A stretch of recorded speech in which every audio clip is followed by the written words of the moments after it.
Welcome to Sleepy Crimes. I am Anna, your host. Tonight, we drift into the shadows of the morning of December 7th, 1979. Istanbul in the late 70s was a city of deep echoes and long shadows, a place where the air itself seemed to vibrate with a tension that few could name, but everyone could feel. It was a cold Friday morning, the kind where the dampness from the Bosphorus reaches deep into your bones, turning every breath into a pale cloud of mist. In the district of Levant, the streetlights were still flickering against the encroaching dawn, casting a yellow, sickly glow over the pavement. The city was just beginning to stir, the sound of distant engines and the faint clinking of tea glasses in neighborhood cafes, providing a rhythmic backdrop to a day that felt, at first, like any other. Professor Cavit Orhan Tütengil stepped out of his home into this biting chill. He was a man of quiet dignity, a sociologist who spent his life deciphering the complex threads of Turkish society. To his neighbors, he was a familiar sight, a tall, intellectual figure often seen with a briefcase full of student papers and a mind focused on the future of his country. On this morning, at approximately 7:49, he made his way toward the bus stop. He walked with the steady, measured pace of a man who valued routine. His coat was buttoned tight against the wind, his glasses reflecting the dim morning light. He was heading to the University of Istanbul, specifically the Faculty of Economics, where his students awaited the wisdom of a man who believed in the power of education to bridge the divides of a fractured world. The Levant bus stop was a mundane place, a simple patch of concrete where the city's lifeblood paused for a moment before moving on. In 1979, the bus was the great equalizer, carrying workers, students, and professors alike. As Tütengil stood there, the atmosphere was thick with the scent of coal smoke and wet asphalt. There is a specific kind of stillness at a bus stop in the early morning, a shared, quiet anticipation. People stood in small clusters, their collars turned up, eyes fixed on the horizon, waiting for the familiar silhouette of the IETT bus to appear through the fog. The professor stood slightly apart, perhaps lost in thought, perhaps mentally rehearsing a lecture on the social structures of a changing nation. He was a man who had received threats, who knew the dangers of being a voice of reason in a time of radicalism. Yet he refused the luxury of a private car, choosing instead to stand among the people he studied and loved. The change in the environment was subtle at first. A car slowed as it approached the stop, its engine a low, rhythmic thrumming that felt out of sync with the morning's pulse. The air seemed to grow heavier, the mist thickening as if to hide what was about to happen. From the vehicle, figures emerged, shadows within shadows. There was no grand announcement, no warning shout.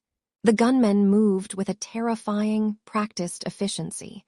The passengers waiting for the bus likely didn't even have time to register the threat before the peace of the morning was shattered. The professor, standing near the edge of the curb, looked up.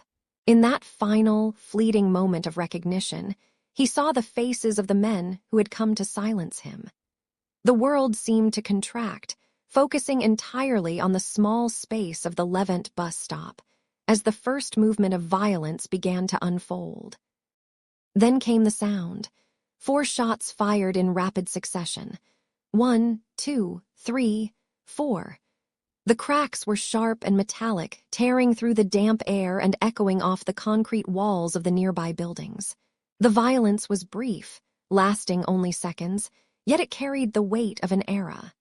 The professor collapsed, his body meeting the cold pavement he had walked upon so many times before. His briefcase, filled with the intellectual labor of a lifetime, slid across the ground, its contents spilling out like fallen leaves. His glasses, once a tool for clarity and vision, lay shattered nearby. The attackers did not linger. They vanished back into the gray mist of the city as quickly as they had appeared, leaving behind a chilling note signed by a group claiming to be an anti-terror unit. A dark irony for an act that had just brought terror to a public square. What followed was a silence more deafening than the gunfire itself.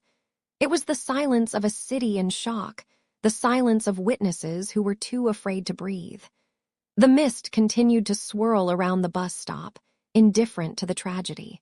The morning commuters stood frozen, their eyes fixed on the figure on the ground.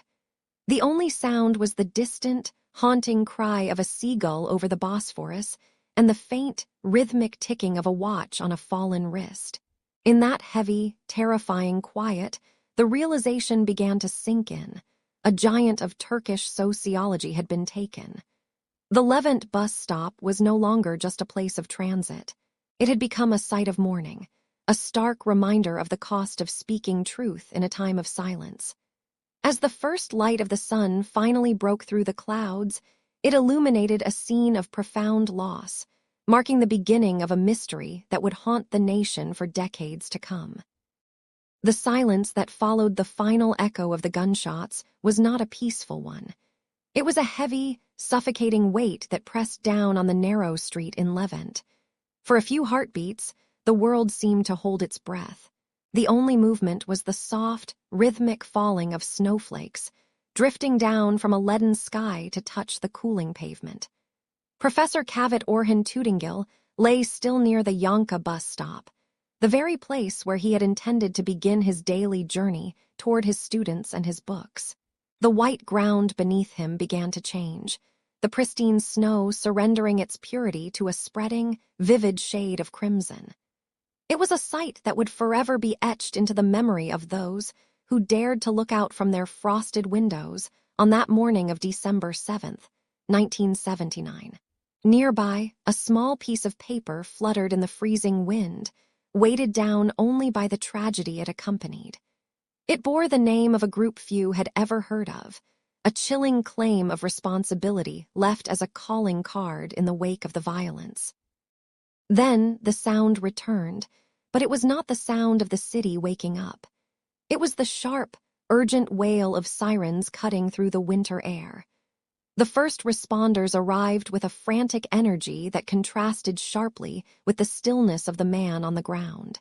Blue and red lights reflected off the icy surfaces of the parked cars and the damp stone walls of the surrounding buildings, casting long, rhythmic shadows that danced across the crime scene. Police officers moved with a practiced, somber efficiency, cordoning off the area with yellow tape that whistled in the wind. They moved quickly to keep the small crowd of neighbors back, people who had rushed out in their coats and slippers, their faces pale with a mixture of disbelief and the raw, biting cold.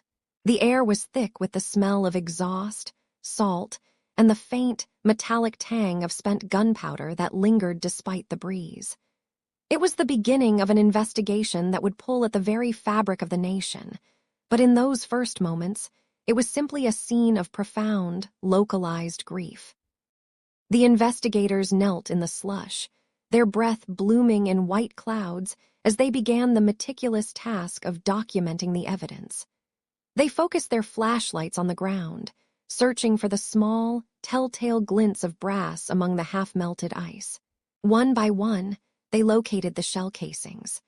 There were 12 in total, 12 hollow echoes of the rounds that had been fired from the blue Murat brand car that had vanished into the gray morning mist. Each casing was a cold piece of geometry, a physical remnant of the 3 individuals who had waited in the shadows for the professor to appear. The officers placed small numbered markers beside each find, their gloved fingers trembling slightly, perhaps from the cold, or perhaps from the realization of who the victim was. This was not a common street crime. This was the systematic removal of a mind that had spent decades trying to understand and heal the society that was now bleeding out onto the sidewalk. The clicking of the cameras and the scratching of pens on damp notebooks were the only sounds that dared to compete with the distant, muffled roar of Istanbul's morning traffic. The atmosphere shifted from professional gravity to personal devastation when the professor's family arrived.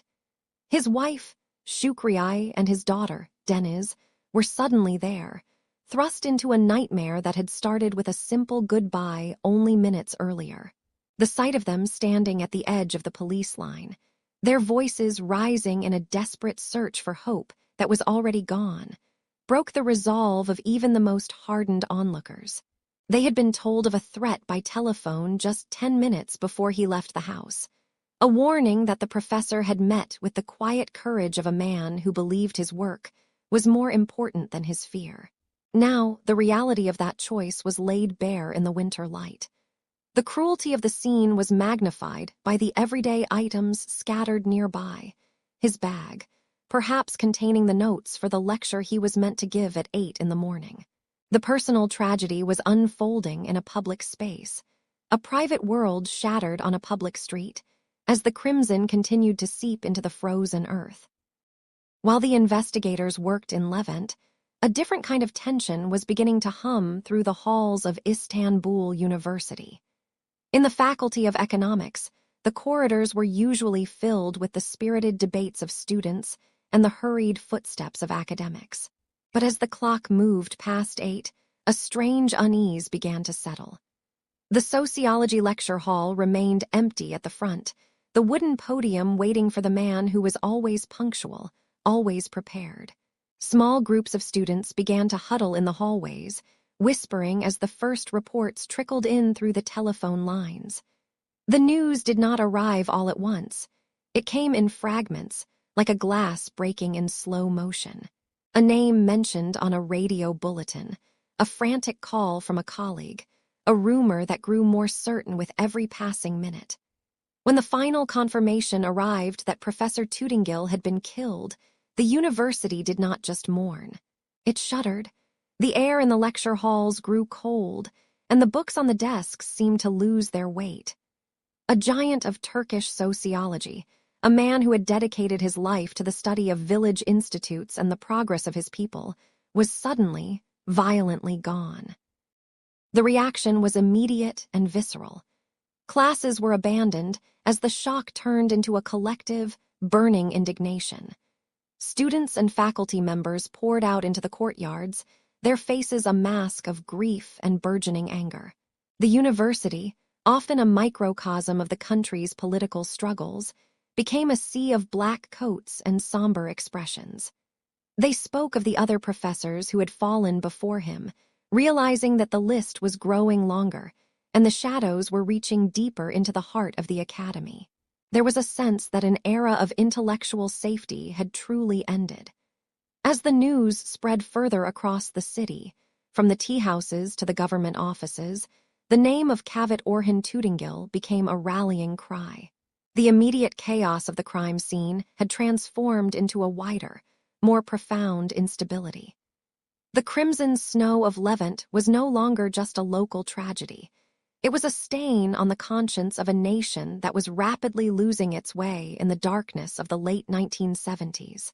The professor's empty chair at the university stood as a silent, haunting testament to the void left behind, a void that would soon be filled by the sound of thousands of footsteps marching in the streets. To understand the shock that rippled through the university halls, one must first understand the man who walked them. Cavit Orhan Tütengil was not a creature of the ivory tower alone. He was born in the winter of 1921 in the small, sun-drenched village of Sebil, nestled within the Tarsus district. His father, Ali Rauf, was a primary school teacher, a man who planted the seeds of curiosity in his son's mind from a very young age. You can almost imagine the young Cavit, watching the dust motes dance in the light of a rural classroom, learning that knowledge was not just a tool, but a bridge. He was the eldest of 5 children, a boy whose world was shaped by the rhythm of the seasons and the quiet dignity of rural life. This connection to the soil, to the people who worked it, would never leave him, even as his journey took him to the sprawling, vibrant heart of Istanbul. By the time he reached Haydarpaşa High School in 1940, Cavit was already a mind of exceptional clarity. He was a student who could have easily stepped into the prestigious world of political science, yet he chose a different path. He chose the Department of Philosophy at Istanbul University. There is a certain stillness in philosophy, a requirement to look beneath the surface of things, and it was here that he began to forge his intellectual compass. After graduating in 1944, he did not seek the immediate comfort of a city office. Instead, he returned to the field, serving as a teacher in Antalya and Diyarbakir. He moved through the world with a notebook and an open heart, observing the social structures of a nation in transition. He was a man who listened more than he spoke, gathering the stories of the countryside like precious artifacts for his future research. His most profound work during these early years was his dedication to the village institutes. These were unique experiments in education, designed to turn the sons and daughters of the soil into the leaders of their own communities. Cavit worked at the Kepertep and Aksu institutes, and it was there that his sociological vision truly began to crystallize. He did not just teach professional lessons, he lived the reality of the people he studied. He believed that for the country to modernize, it must first look to its villages. He saw the peasant intellectual not as a contradiction, but as the foundation of the republic. In the late 1940s, he published his thoughts on these institutes, arguing that education was the most powerful instrument for social change. It was a time of building something from the ground up, and Cavit was at the very center of that construction. In 1953, the trajectory of his life shifted toward the hallowed halls of the Istanbul University Faculty of Economics. As an assistant in sociology, he began to dissect the mechanics of society with the precision of a surgeon and the empathy of a poet. His doctoral research on the political and economic ideas of Montesquieu was so profound that it earned him the Turkish Language Association Science Award in 1957. But he was never content with mere theory. He was a pioneer of development sociology, focusing on the concept of being underdeveloped. He argued that you could not understand a nation's economy without first understanding its culture and its soul. He traveled to France and England, spending long hours in the British Museum in 1962, hunting for the roots of local thought. He was a man who wanted to know everything, from the history of the press to the impact of highways on social development. Those who knew him personally often speak of his incredible gentleness. He was known as the egalitarian teacher, a man who treated his students as intellectual equals. In his office, the air always smelled of old paper and the faint, sweet scent of tea. He was a columnist for the newspaper Cumhuriyet, where his essays, often appearing under titles like The Rooster on Mount Ararat, reached out to a public hungry for reason. His writing was like his voice, steady, clear, and filled with a deep love for his country. He was not interested in the loud, clashing ideologies that were beginning to tear at the seams of society. Instead, he spoke of enlightenment and rationalism. He was a man of peace, someone who believed that the only way to heal a fracture was through understanding. He sought to complete the work of the past with the tools of the future. As the narrative moves into the 1970s, the atmosphere in the city began to change. The air grew heavy with a new kind of tension, a volatility that seeped into the universities and onto the streets. It was a decade of growing polarization, where words were slowly becoming weapons. Yet, in the midst of this rising storm, Cavit Orhan Tütengil remained a voice of calm. He did not hide from the world, but he did not surrender to its anger either. He continued his lectures, continued his research, and continued to walk the same paths he always had. He was 58 years old, a professor at the height of his influence, a father, and a husband. He was a man who believed in the beauty of the world and the potential of its people. He often said that the price of living after the death of loved ones was the effort we put into making the world more beautiful. On the morning of the 7th of December, 1979, Istanbul was cold. The mist probably clung to the Bosphorus, and the streets of Levant were quiet as the city began to wake. Professor Tütengil prepared for his day as he always did. There was no grand ceremony, just the simple ritual of a scholar readying himself for his students. He would have checked his bag, perhaps adjusted his coat against the morning chill, and stepped out toward the bus stop. He was a man of habit, a man of peace, walking toward a destination he had reached 1,000 times before. He was the embodiment of the inquiry he spent his life pursuing, a bridge between the old world and the new, unaware that the shadows of the era were closing in. For now, we leave him there, a figure of quiet dignity in the morning light, a life of inquiry still unfolding. To understand what happened at that bus stop in Levant, we must first understand the era that birthed such a moment. History remembers these as the years of lead. It is a title that carries the weight of a bullet, the coldness of metal, and the gray, suffocating fog that seemed to settle over Turkey throughout the late 1970s. During these years, the air in Istanbul was thick with more than just winter mist. It was heavy with a profound, pervasive tension that seeped into the marrow of every citizen. The city was no longer just a meeting point of continents. It had become a fractured battlefield where the lines were drawn not by geography, but by the jagged edges of ideology. To walk the streets was to navigate a map of invisible borders, where a wrong turn or a misunderstood symbol could mean the difference between safety and a sudden, violent end. The polarization was absolute. On one side, the ultranationalist factions, often associated with the group known as the Grey Wolves, saw themselves as the iron-willed guardians of a traditional identity. On the other, a sprawling tapestry of leftist organizations, from student groups like the Revolutionary Youth to labor unions, dreamed of a radical transformation of the state. These two worlds did not simply disagree.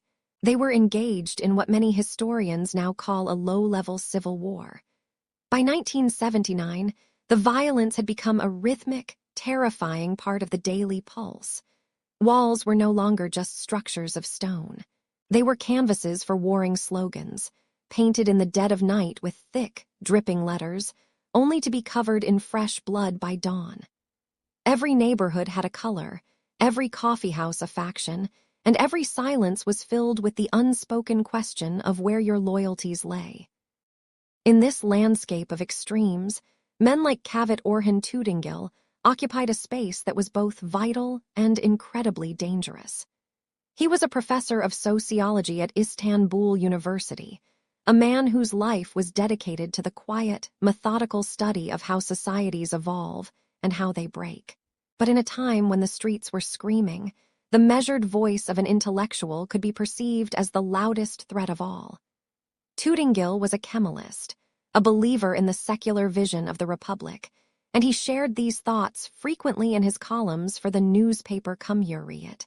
To those who sought to pull the country toward a singular, radical pole, a man who spoke of transition, logic, and the scientific path was not just a scholar. He was a symbolic enemy. His ideas were seen as weapons, his pen as a blade that cut through the simplistic narratives of the extremes. The numbers from this period are staggering when you hear them spoken. By the time the winter of 1979 arrived, political assassinations were occurring at a rate of nearly 10 every single day. Over the course of the late 70s, more than 5,000 lives would be lost to this circular violence. It was a cycle of martyrdom and revenge that seemed to have no exit. A student would fall, followed by an activist, followed by a prosecutor or a journalist. Fear was the only thing that belonged to everyone equally. People began to check under their cars before starting the engine. They watched the shadows in their apartment hallways with bated breath. They learned to identify the specific, hollow pop of a handgun over the familiar sound of a backfiring bus. The city was holding its breath, waiting for a breaking point that felt more like a promise than a possibility. Tütengil himself was not blind to the encroaching darkness. He lived in a world where his colleagues were disappearing into the morgue one by one. Only 17 days before his own death, another close friend and fellow academic, Professor Ümit Dağanay, had been gunned down in a similar fashion. It is said that in the wake of that tragedy, Tütengil had remarked to his family with a haunting, quiet resignation that perhaps it was their turn next. He was a man of habit, a man of the university, whose daily rhythm involved a simple walk from his home on Sulun Street to the bus stop in Levant. There is a specific kind of vulnerability in being a person of routine during a time of chaos. His killers knew exactly where he would be standing at 8 in the morning, clutching his briefcase full of papers and thoughts, waiting for the transport that would take him to his students. This was the state of Turkey as the clock ticked toward that fateful hour on a Friday in December.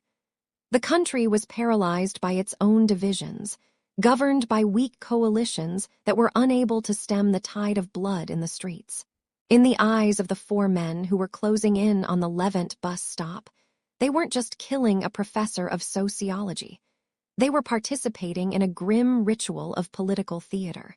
They carried with them a note signed by an anti-terror unit, a name designed to sound official, to lend a veneer of hollow justice to a cold-blooded execution. As the bus began its slow approach through the morning fog, the intersection of academic life and political violence was about to become permanent, leaving a mark on the pavement that the rain would never truly wash away. The echoes of the gunshots had barely faded into the damp morning air of Levant before a new sound took their place. It was the high-pitched, rhythmic whine of a four-cylinder engine, pushed to its absolute limit. In the immediate silence that follows a tragedy, this mechanical roar felt intrusive, a jagged tear in the fabric of a Friday morning that had begun with nothing more than the scent of rain and charcoal. As Cavit Orhan Tütengil lay on the cold pavement of the bus stop, the world around him seemed to slow down. But for the men responsible, time was a vanishing currency. They scrambled into a vehicle that had been idling just out of sight, tucked away in the shadows of the nearby apartment blocks. This was the blue getaway car, a machine that would soon become a ghost, haunting the notebooks of every investigator in Istanbul. The tires chirped against the wet asphalt, leaving behind faint black ribbons of rubber and a cloud of pale exhaust that hung in the air like a morning veil. The car was a Renault 12, a common sight on the streets of Turkey in 1979. It was a vehicle designed for the everyman, sturdy and unassuming, but this particular one wore a shade of blue that witnesses would later struggle to name. Some described it as a deep navy, nearly black under the overcast sky. Others swore it was a dusty sapphire, the color of the Aegean under a storm. To the police, this inconsistency was the first of many hurdles. In a city of millions, where thousands of similar models navigated the labyrinthine streets every single day, a blue Renault was both a specific clue and a needle in an infinite haystack. The investigators began their work by combing the immediate area, knocking on doors where the light was already yellow in the windows. They found a local shopkeeper who had been sweeping his stoop. He remembered the car not by its license plate, but by the way the light glinted off its chrome bumper as it swerved around a corner, nearly clipping a fruit cart in its desperate haste. The path of the blue car was a frantic zigzag through the residential arteries of Levant. Witnesses placed it speeding toward the main roads that lead to the heart of the city. Imagine the scene. The narrow, cobblestone-lined streets of an older Istanbul, where the morning fog usually muffles the sounds of life. That morning, the peace was shattered. A woman looking out from her second-story balcony recalled seeing 4 figures inside the vehicle, their silhouettes blurred by the condensation on the windows. She couldn't see their faces, but she remembered the tension in their postures, the way the driver gripped the steering wheel as if he were trying to choke it. The car didn't stop for intersections. It bulleted its way through, a streak of blue moving against the grain of the waking city. By the time the first police sirens began to wail in the distance, the Renault had already vanished into the shifting tides of the morning commute, merging with the thousands of other citizens heading to work, unaware that a pillar of their intellectual world had just been extinguished. The investigation at the precinct was a fever dream of paper and static. In 1979, There were no digital cameras to track a vehicle's progress, no GPS to pin a location. There was only the radio, crackling with reports that were often contradictory. One officer would report a blue car heading toward the Bosphorus Bridge, while another claimed a similar vehicle had been spotted idling near a ferry terminal in Beşiktaş. The detectives sat in rooms thick with cigarette smoke, marking maps with red pins that never seemed to lead to a destination. They looked for the license plate. Some said it started with 34, the code for Istanbul, followed by a sequence of numbers that no one could quite agree upon. Was it 560? Or maybe 821? The numbers shifted and blurred in the minds of the witnesses, as if the trauma of the event had erased the very details needed to solve it. The car was becoming more than a physical object. It was a symbol of the elusive nature of the violence gripping the country. As the hours turned into days, the search for the blue Renault 12 took on an air of desperation. The police knew that the first 48 hours were critical, but the city of Istanbul is a master of hiding secrets. The car could have been driven into a private garage, its blue paint stripped away and replaced with white or gray by sunset. It could have been abandoned in a ravine or driven onto a barge and sent across the water. Every blue car in the city became a suspect. Innocent drivers found themselves pulled over at gunpoint, their trunks searched, and their identities questioned, as the authorities tried to project an image of control over a situation that was rapidly spiraling. Yet the true getaway car remained a phantom. It represented the precision of the hit, a well-oiled machine that knew exactly which alleys to turn into and which checkpoints to avoid. It wasn't just a car. It was a piece of a much larger, much darker puzzle that the detectives were only beginning to understand. In the quiet moments of the late-night shifts, the investigators stared at the few grainy photographs they had of the crime scene. They looked for a tire track, a paint chip, anything that could tie the blue Renault to a specific owner or a specific group. But the assassins had been careful. They had left behind a note signed by the so-called anti-terror unit, a name that carried its own chilling weight, but they had left no physical trace of their mechanical accomplice. The car had served its purpose, whisking the killers away from the blood-stained sidewalk and back into the shadows of the political underground.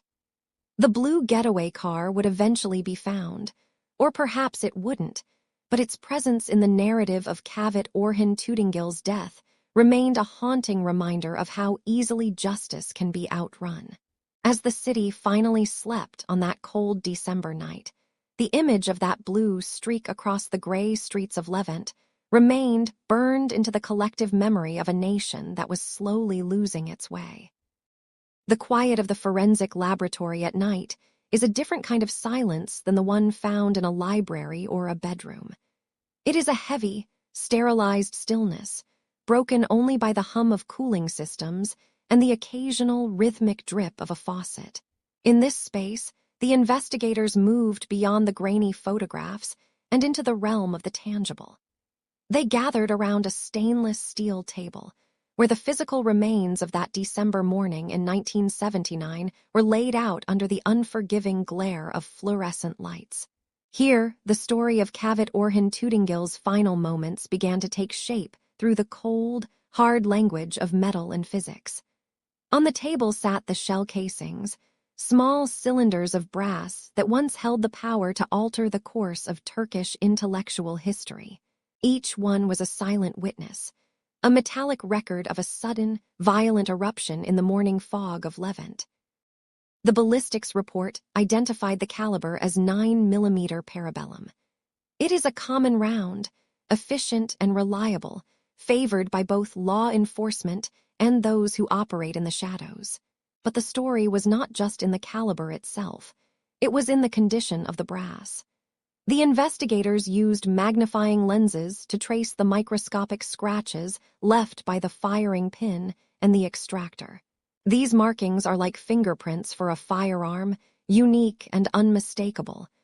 As they studied the casings found at the bus stop, they noticed a chilling consistency. The strikes were clean. There were no signs of a jammed weapon, no evidence of a panicked second attempt.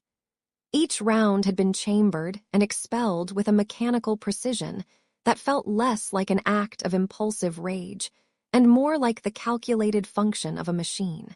The brass felt cold against the gloved fingers of the technician, a stark contrast to the warmth of the life they had helped extinguish. Then there was the matter of the trajectory. To understand the geometry of the assassination, the team had to reconstruct the scene using the angles of impact. They spoke of a crossfire, a term that carries a weight of tactical sophistication. By plotting the path of the bullets, the investigators could see that the shooters had not been standing in a haphazard cluster.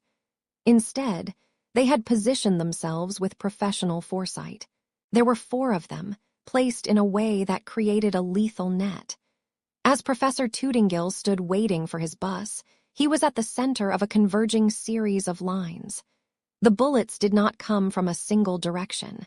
They arrived from multiple angles, ensuring that no matter which way he turned, there was no escape. This was not the work of an amateur with a grievance. This was a choreographed execution, designed to be over in a matter of seconds. Imagine the scene through the eyes of the ballistics expert, tracing the invisible threads of lead through the morning air. One shot entered from the side, another from a slightly elevated angle. The precision was haunting. Out of all the rounds fired, a staggering number found their mark. In a typical street shooting, adrenaline often causes the hand to shake, leading to many stray bullets hitting the pavement or nearby walls. But here, the grouping was tight. It suggested a level of training that pointed toward paramilitary or specialized background. These men knew how to breathe through the pull of a trigger. They knew how to lead a target. They did not spray bullets into the crowd. They placed them with the cold intent of a surgeon, if a surgeon's goal were to unmake rather than to heal. The weight of the evidence suggested that the killers were gone before the first echoes of the gunshots had even faded from the ears of the bystanders. The ballistics report noted the absence of something as much as the presence of the shells. There were no dropped magazines, no discarded gloves, and no biological traces left behind in the scramble to flee. Even the notice left at the scene, signed by the so-called anti-terror unit, was placed with a deliberate hand. It was as much a part of the forensic record as the lead fragments. It served as a signature, a psychological ballistic that was meant to wound the public consciousness as deeply as the bullets had wounded the man. The investigators looked at the leaden fragments recovered during the autopsy, now cleaned and placed in small plastic vials. They were distorted, mushroomed by impact, yet they held the secret of the shooter's distance and the velocity of their weapons. As the hours grew late, the lead investigator likely sat back, rubbing his eyes. The ballistics report spread out before him like a map of a nightmare. The math was perfect, and that was the most terrifying part. The angles, the timing, and the choice of ammunition all pointed to a group that had practiced this movement many times before. It was a professional hit, executed with a level of detachment that made the blood run cold.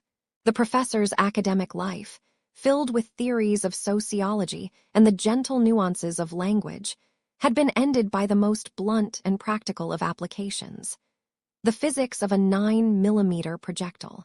The lab remained quiet, the brass casings reflecting the dim light, tiny golden monuments to a crime that was quickly becoming a ghost in the machinery of the state. We leave the lab now, the scent of oil and metal lingering in our minds, as we prepare to follow the trail of those who fled into the Istanbul dawn.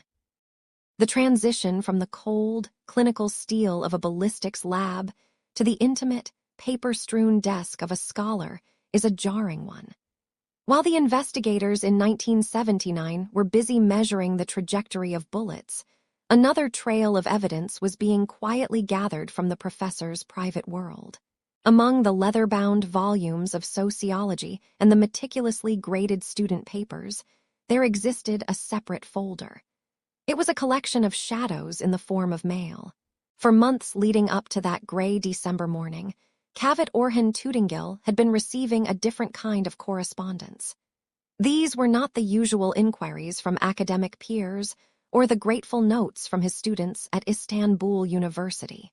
These were the letters of warning, thin envelopes that carried the weight of a coming storm. Imagine the professor sitting in the soft glow of his desk lamp, the city of Istanbul humming outside his window. He would reach for a silver letter opener, the blade slicing through cheap, porous paper. The first of these letters, discovered later by those retracing his final months, was postmarked in late August. The handwriting was a frantic, aggressive scrawl. Forensic analysts would later remark on the heavy pressure of the pen, where the nib had nearly punctured the page in its downward strokes. The letters were slanted sharply to the right, a style that suggested a writer in a state of high agitation or calculated rage. There was no return address, only the stark, lonely stamp of a local post office, a silent witness to the hand that had dropped it into the slot. The content of these messages was as jagged as the script itself. They did not speak in the nuanced language of political debate that Tütengil was accustomed to in the pages of the Cumhuriyet newspaper. Instead, they used the vocabulary of the ultimatum. One letter, written on a single sheet of lined notebook paper, warned him that his sociological inquiries into the roots of Turkish society were seen as a provocation. It told him that the eyes of the so-called anti-terror unit were upon him. The words were often misspelled, the grammar inconsistent, yet the intent was crystal clear. They wanted him to stop writing, to stop teaching, and to vanish into a silence of their choosing. They were trying to draft the ending of his story, long before the first shot was ever fired. What is perhaps most haunting about these letters is not the malice they contained, but the way the professor chose to live alongside them. Tütengil did not rush to the authorities with every new threat. He did not surround himself with guards or retreat into a fortress. To a man who spent his life studying the complexities of human behavior and the evolution of a nation, these letters may have seemed like a tragic but expected symptom of the era's deep-seated unrest. He would read them, his face perhaps tightening for a brief moment, and then he would simply place them in a drawer. He treated the threats like a low-frequency noise, a hum of static that he refused to let drown out the music of his work. He believed, perhaps too purely, that the pen would always be a sturdier shield than a locked door. As the weeks progressed toward November, the tone of the mail shifted. The handwriting became more controlled, which was in many ways more terrifying. The later letters were brief, sometimes only a single sentence long.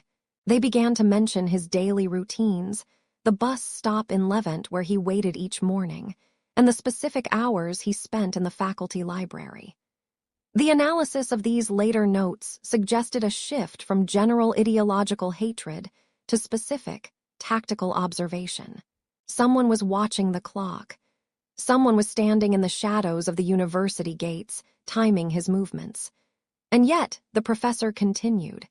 He walked the same path, took the same bus, and held the same convictions, even as the paper trail grew thick with the scent of an approaching tragedy.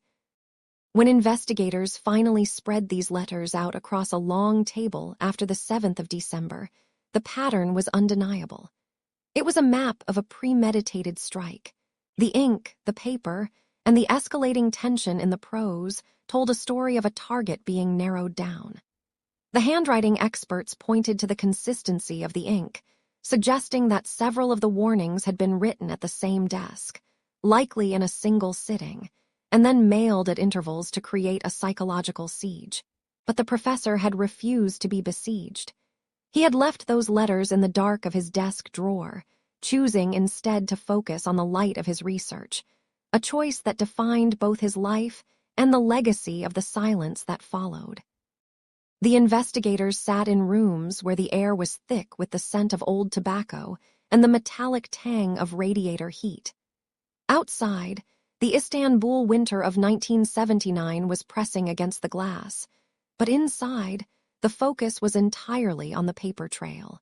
When they finally spread the evidence across those long, wooden tables, the investigators were no longer looking at random acts of violence. They were looking at a map of a shadow. It was a map that led away from the street corner in Levant and into the heart of a movement that was tearing the nation apart. The silence in the evidence room was heavy, broken only by the rhythmic thud of a rubber stamp and the dry rustle of turning pages. Each document was a thin layer of skin being peeled back to reveal the muscle and bone of an organization that believed itself to be the true protector of the state.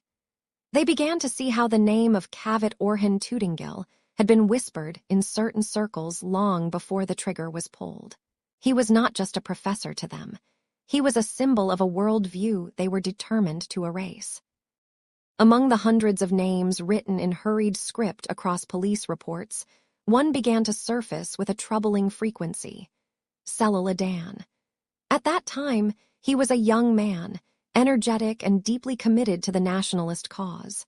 His name appeared in connection with the leadership of the youth branches of the nationalist movement, a figure who commanded loyalty and respect within the ranks. The investigators looked at his photographs and saw a face that mirrored the intensity of the era. He was a key figure in the Ulku Akakleri, the Idealist Hearths, an organization that described itself as a cultural foundation, but was increasingly viewed by the authorities as the militant arm of the far right. The shadow was taking a human shape. As the detectives traced the connections, they found that the hit on Tütengil wasn't a spontaneous outburst of rage. It was a calculated move, executed by individuals who moved through the city like ghosts, supported by a network of safe houses and ideological brothers who shared a single, terrifying vision for the future of the country. The organization at the center of this web was the Grey Wolves. To understand the assassination of a sociologist, one must understand the mythology that fueled his killers. The Grey Wolves took their name from a legend of a she-wolf who led the Turkic people to freedom, and this ancient imagery was used to justify a very modern kind of warfare. Their ideology was built on the concept of the Great Tiran, a vast, unified homeland for all Turkic peoples. In their eyes, intellectuals like Tütengil, who wrote about social reform and looked toward Western sociologists like Montesquieu for inspiration, were not just political opponents. They were perceived as a virus. They were seen as figures who weakened the national spirit by introducing foreign, leftist ideas. To the Grey Wolves, the ink from Tütengil's pen was just as dangerous as a bullet, and they believed that by silencing the mind, they could stop the spread of the ideology he represented. The investigation began to realize that the 4 men on that street corner were merely the fingers of a much larger hand. Then there was the card left at the scene, the one that claimed the hit for the so-called anti-terror unit. The detectives turned this card over in their hands, feeling the weight of its implications. It was a name that sounded official, almost state-sanctioned, yet it existed in no government registry. This was a hallmark of the era, the emergence of groups that operated in the gray zone between the law and the underworld. These units claimed to be doing the work the state was too weak to perform. They viewed themselves as a secret immune system for the nation.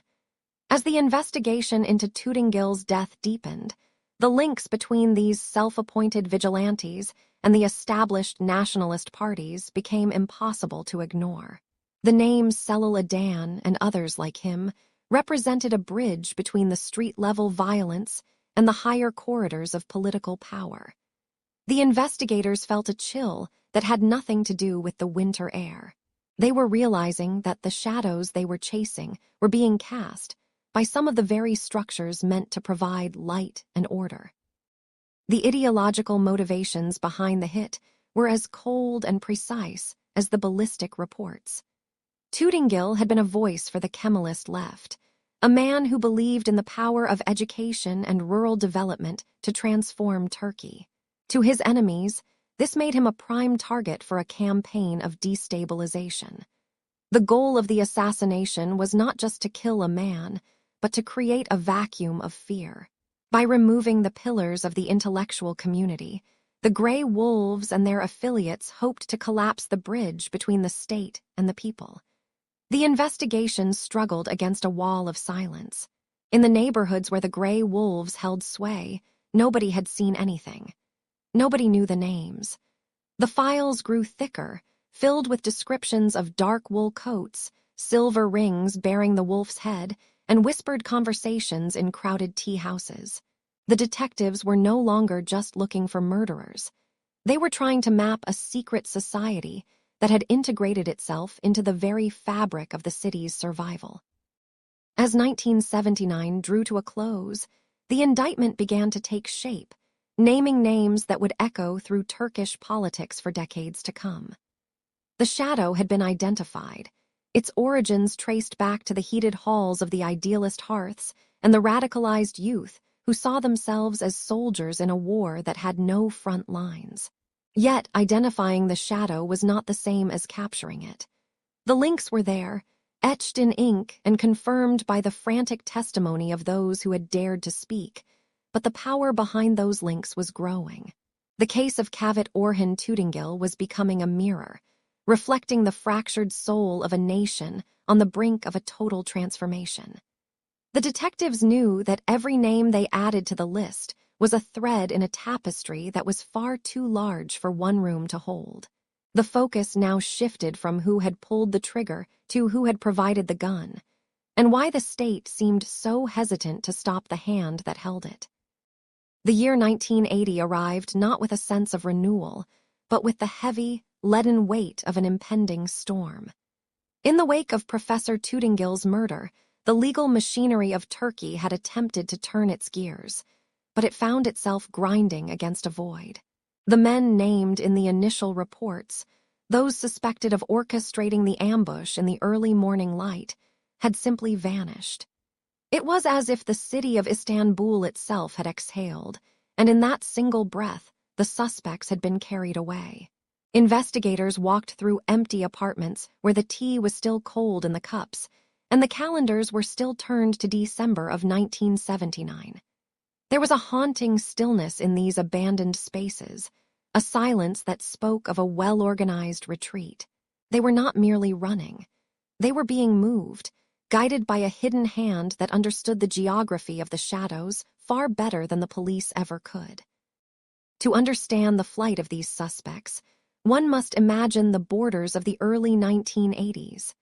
They were not the digital checkpoints of today, but physical, jagged edges of the world, defined by barbed wire and the long shadows of watchtowers. The route for many led through the darkness of the Bulgarian border, a threshold between worlds where the rules of the Cold War created a strange kind of sanctuary for those with the right connections. We can picture the suspects sitting in the back of nondescript vehicles, watching the dim yellow glow of village lights fade into the rearview mirror. There was no conversation, only the rhythmic hum of the engine and the constant, gnawing tension of the unknown. They carried with them forged documents, papers that transformed them from wanted men into nameless travelers, moving through a Europe that was itself divided and distracted by the grand theater of global politics. As they reached the heart of Western Europe, cities like Frankfurt, Paris, and Zurich became their new hiding grounds. In these sprawling metropolises, the suspects of the Tütengil case found a different kind of safety, the safety of the crowd. They blended into the large communities of Turkish guest workers and political exiles, becoming ghosts in plain sight. In the 1980s, international law enforcement was a fragmented and slow-moving beast. Communication between Ankara and the capitals of Europe was a matter of paper dossiers and slow-moving diplomatic cables that could take months to cross a single border. When the Turkish authorities did manage to send out a request for cooperation, they often found themselves met with a wall of bureaucracy. The European nations, wary of the turbulent political climate in Turkey, frequently viewed these cases through the lens of political asylum. To the courts in the West, the line between a criminal act and a political struggle was often blurred. And this ambiguity was the very air the fugitives breathed. The difficulty of international cooperation during this era cannot be overstated. It was a time before the seamless exchange of digital fingerprints and instant database searches. If a suspect changed their name in one country, they could effectively disappear for a decade. The prosecutors back in Istanbul felt the trail going cold beneath their feet. Every lead that pointed toward a sighting in a German cafe or a French suburb seemed to evaporate the moment it was followed. There was a profound sense of frustration in the quiet offices where the Tütengil file was kept. The evidence was there, the ballistic reports, the witness statements, and the links to the ultranationalist factions, but the bodies were gone. The justice system was like a hunter reaching into a thicket, only to find that the prey had long since slipped away into the vast, indifferent forest of the European continent. The case began to gather a fine layer of dust, the names on the paper becoming more like historical figures than living targets. In the quiet suburbs of Europe, the suspects lived lives of mundane secrecy. They worked in small shops, they walked through public parks, and they waited for the political winds in their homeland to shift once more. There is a specific kind of atmospheric loneliness to this period. The long, gray afternoons in a foreign city where you are known by a name that is not your own. For the family of Professor Tütengil, this was a time of agonizing stillness. They knew the names of those who were accused, but those names were now associated with distant places, far beyond the reach of the Turkish gavel. The 1980s wore on, and the urgency of the 1979 investigation began to fade into a general sense of historical tragedy. The trail had not just gone cold. It had been buried under the snows of many winters, lost in the noise of a world that was moving on to new conflicts and new headlines. As we look back at this stretch of time, we see a legal vacuum that lasted for years. The primary suspects managed to evade capture not through brilliance, but through the sheer complexity of the era they inhabited. The lack of a unified international response meant that the borders that should have been barriers were instead gateways to a life without consequences. The Tütengil case became a symbol of the missing justice of that decade, a story of a professor who sought to understand his society, only to be silenced by a violence that the law could not quite manage to catch. The files remained open, the ink remained dark on the page, but the streets of Europe held their secrets tightly. The trail ended at the edge of the continent, vanishing into the fog of the 1980s, leaving behind only the cold, unyielding questions that would haunt the case for the next 40 years. The years turned into a decade, and then another, like the heavy pages of a book being flipped in a silent library. For a long time, the name of Cavit Orhan Tütengil existed in a sort of archival hibernation. The investigation into his death had grown cold, settled beneath layers of dust, and the bureaucratic indifference that often follows political turmoil. But the 1990s brought a different kind of weather to the country. It was an era where the sun began to catch the edges of shadows that had long been considered untouchable. People began to speak of a deep state, a hidden architecture of power that operated beneath the surface of official government business. It was during this time that the tragedy of Tütengil moved from being a solitary crime of the past to a crucial piece of a much larger, more haunting puzzle. Everything changed on a dark, humid night in November of 1996. Imagine a quiet stretch of highway near the small town of Susurluk. The air was thick with a heavy mist that blurred the lines between the road and the surrounding fields. At roughly 19:25 in the evening, a black Mercedes SEL was moving through the fog, its headlights carving narrow tunnels into the gray. Then, in a moment of violent clarity, the car collided with a truck. The impact was deafening, a roar of twisting metal that shattered the silence of the countryside. But what was found in the wreckage was far more explosive than the accident itself. Among the debris were silenced weapons, piles of cash, and fake identification documents. But most importantly, there were the passengers. Inside that single car sat a high-ranking police official, a member of parliament, and a notorious fugitive on the international most wanted list. They were people who, on paper, should have been enemies. In reality, they were traveling together like old friends. This event, which became known as the Susurluk scandal, acted as a sudden rupture in the veil of secrecy. It suggested that the political assassinations of the late 1970s, including the cold-blooded murder of Professor Tütengil, were not merely the work of rogue street fighters. Instead, they appeared to be coordinated efforts by a shadow network often referred to as the counter-guerrilla. This was a stay-behind organization originally intended for national defense, but many now believe it had been turned inward to silence the intellectual voices of the nation.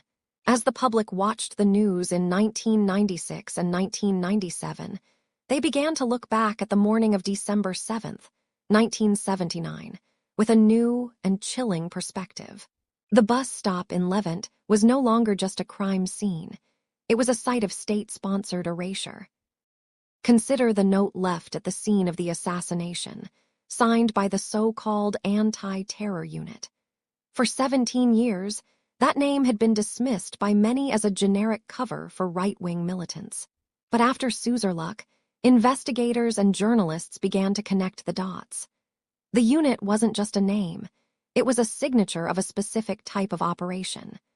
The suspects in the Tütengil case, many of whom were associated with ultranationalist groups like the Grey Wolves, were found to have had deep, enduring ties to the very security forces that were supposed to be hunting them.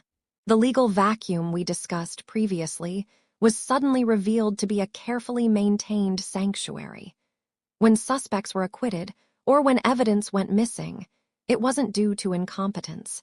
It was a calculated protection, a shield provided by those who held the keys to the kingdom. As the 1990s progressed, several reports were commissioned to dig into these connections. The words on the pages of the Susurluk report were heavy with the weight of decades of silence. They described how special operations units and paramilitary groups had collaborated to eliminate perceived threats to the status quo. Tütengil, a man of letters and a peaceful sociologist, was such a threat. His crime was his influence and his clarity of thought. The investigation into his death was reopened in the hearts of the public, even if the courtrooms remained stalled. We began to see how the chaos of the late 1970s was not a spontaneous fire, but a controlled burn. The hands that held the matches were the same hands that were later found in the wreckage of the Merceds in Susurluk. The tragedy of the Tütengil case is that even with this new lens, justice remained elusive. The walls of state secrets were built high and strong. Many of the figures implicated in the broader scandal claimed they were acting for the good of the nation, or they simply disappeared into the labyrinth of the legal system. But for the family and the students of the professor, the Susurluk connection provided a bitter kind of validation. It confirmed what they had suspected all along, that the man they loved had been taken not by a random act of hate, but by a machine that saw his intellect as a danger to its own survival. As we move forward, we must remember that the truth often waits for decades in the dark, hoping for a single light to reveal the path home. The morning of the funeral in December 1979 was a study in leaden grays.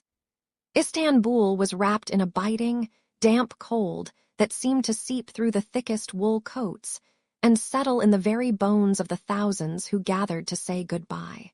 The sky hung low over the Bosphorus, heavy with the promise of snow that refused to fall, creating a pressurized silence that weighed upon the city. At the Shishli Mosque, the air was thick with more than just the winter mist. It was heavy with the palpable tension of a nation under martial law. Soldiers stood in rigid lines, their rifles a stark contrast to the soft, scholarly faces of the men and women who had come to honor Cavit Orhan Tütengil. You could hear the distant, rhythmic hum of the city, but here, in the courtyard, the only sounds were the soft shuffling of feet on paving stones and the occasional sharp snap of a winter breeze caught in the trees. Tütengil had been a man of words, a man of careful sociological observation, but his funeral was to be a ceremony of profound silence. His students, those young minds he had nurtured with dreams of a developed, enlightened Turkey, stood in clusters. They did not carry banners or shout slogans. Instead, they carried a collective, quiet grief that felt more powerful than any roar. As the coffin, draped in the traditional green cloth, was brought forward, a wave of stillness washed over the crowd. This was not just a burial of a man. It felt to many like the burial of an era. The authorities, wary of any gathering that might ignite the simmering political passions of the time, watched with hawk-like intensity. The friction was invisible but electric, a static charge between those who sought to mourn and those who sought to control the narrative of his death. The plan had been for a silent march, a dignified procession from the mosque to the Zincirlikuyu cemetery. It was meant to be a final walk for a teacher who had spent his life walking to his students. But as the crowd began to move, the iron fist of the state tightened. Roadblocks were positioned like scars across the city's streets. The martial law commanders had issued orders to prevent any organized movement, fearing that a funeral march would transform into a protest. In the chaos of the intervention, the dignity of the academy was met with the blunt force of the law. Professors, men and women of high standing and gentle temperament, found themselves pushed and shoved by security forces. The sound of leather boots striking the pavement replaced the soft murmur of prayer. It was a jarring, violent interruption to a moment that required only peace, a physical manifestation of the very chaos Tütengil had spent his career trying to understand and mitigate through reason. Eventually, the mourners reached the gates of Zincirlikuyu. Above the entrance, the famous Arabic calligraphy reminds every visitor that every living thing will, one day, taste death. The words felt particularly hollow and heavy that day. The cemetery is a vast, quiet city of the dead, its white marble headstones standing like silent sentinels among the cypress trees. As the small group that had managed to bypass the restrictions gathered around the open earth, the sensory details of the moment became painfully sharp. The smell of the damp, dark soil of Istanbul. The sight of Tütengil's daughter, Deniz, her face a mask of restrained agony. She stood by her mother, Sukrit, as they watched the man who was the center of their world being returned to the ground. The coffin was lowered with a rhythmic creak of ropes, a sound that seemed to echo in the hollow chests of everyone present. When the first shovelful of earth hit the wood, the sound was dull and final. Thud, thud. It was the sound of a door closing on a certain type of intellectual freedom. Tütengil was 58 years old, an age where a sociologist's wisdom is often at its peak, where the threads of a lifetime of research finally begin to weave into a complete tapestry. He had written about the migration from villages to cities, about the pain of transition, and about the necessity of the scientific mind. Now, all those unwritten books and unspoken lectures were being buried under the winter soil. His colleagues looked at one another, their eyes reflecting a terrifying question. Who would be next? The void he left in the Department of Sociology at Istanbul University was not just an empty chair.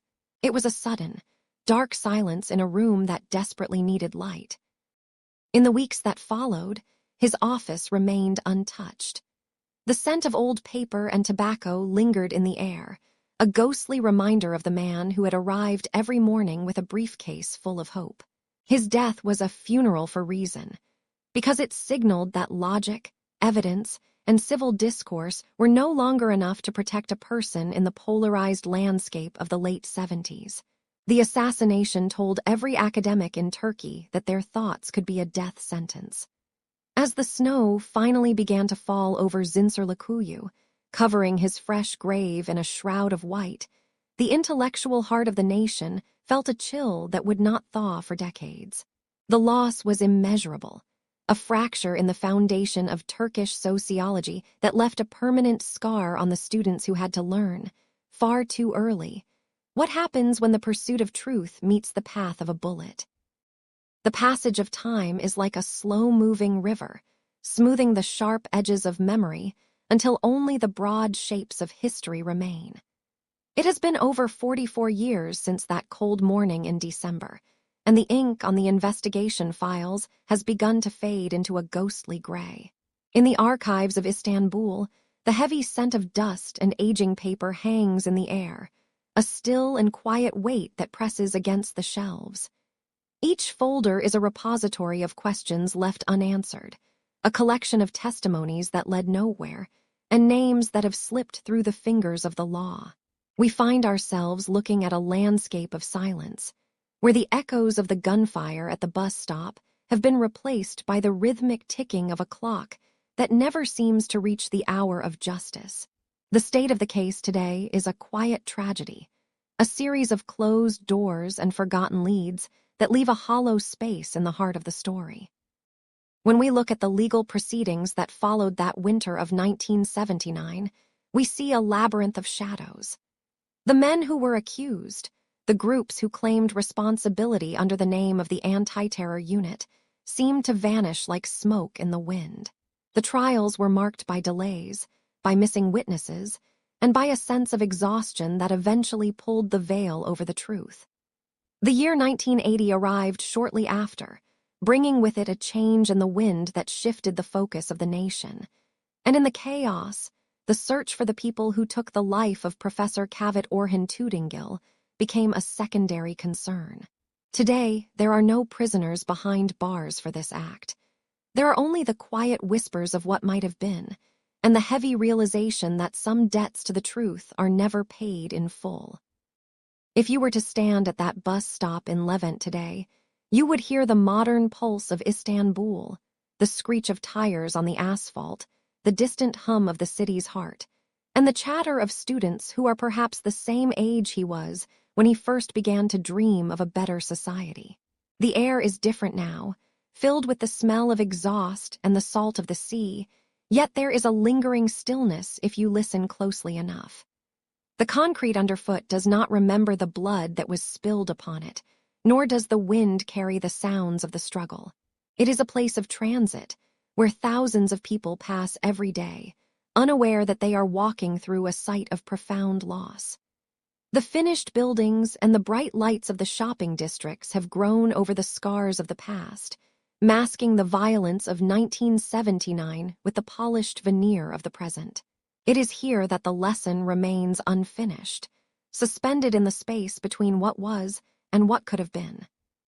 His legacy is not found in the cold stone of a monument, but in the pages of the books that still rest on the shelves of the university library.